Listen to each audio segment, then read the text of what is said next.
Thanks, Riaz. Good morning. It is 6:30. Campers at Vancouver's Oppenheimer Park have been ordered to pack up and leave by next Wednesday, prompting anger and tears. I felt more secure in the park than I did anywhere. What made it more secure for you? I had family.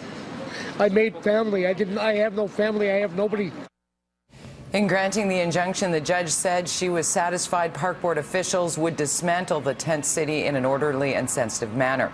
She noted more temporary housing is slated to come online next week. The camp has been in the park since mid-July. Organizers are planning a Supreme Court challenge, saying the homeless need homes, not shelters. Personally, I'm worried. I'm worried about the people living there. I don't want to see their lives be put in danger because the city squandered an opportunity to provide real housing options by using a legal process that further marginalizes people who are living on our streets today. Up to 200 homeless people are believed to be living in the park. The City of Vancouver says it will continue to help the homeless access available shelter and housing options ahead of the October 15th deadline. Vancouver International Airport will soon begin an extra level of screening to try and catch any travelers infected with Ebola. 6 airports across the country will use targeted temperature screens on passengers from Ebola-ravaged countries in West Africa. The extra measures will also be used in 5 major American airports. The first person to be diagnosed with the disease in the U.S. died yesterday in Dallas. Canada's largest addiction treatment centre is joining the calls for the legalization of marijuana. Toronto's Centre for Addiction and Mental Health says the current system is not working to prevent or reduce the harms linked with the drug. They say criminalizing pot would push teens to buying more dangerous drugs and that it should be sold through a government-controlled monopoly. If you've spotted a man running from the 29th Avenue SkyTrain station in his underwear, transit police would like to hear from you. It's no joke. They've released footage of suspects in a series of SkyTrain station robberies. The men made off with cash after breaking into 2 ticket vending machines. In one incident, a suspect lost his pants, forcing his way through a security gate. In another, thieves used a stolen Jeep Cherokee, which was later recovered.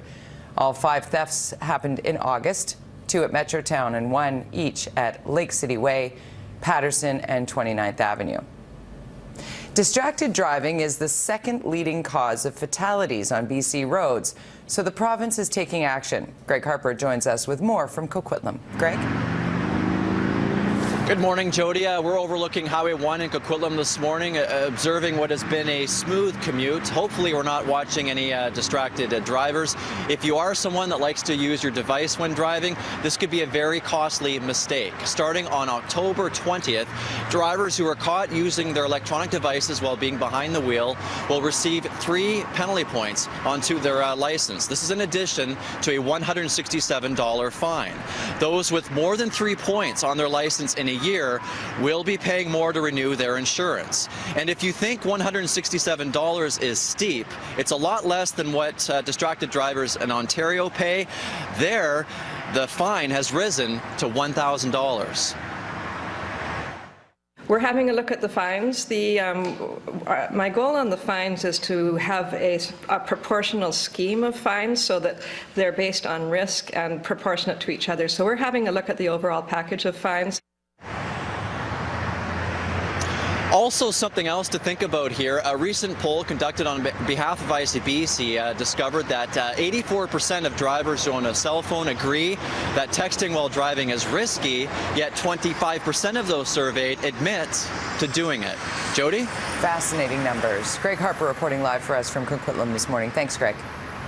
Vancouver police have busted a major shoplifting ring. They raided a home in the Marpole area, seizing $200,000 worth of goods, some expensive name brands.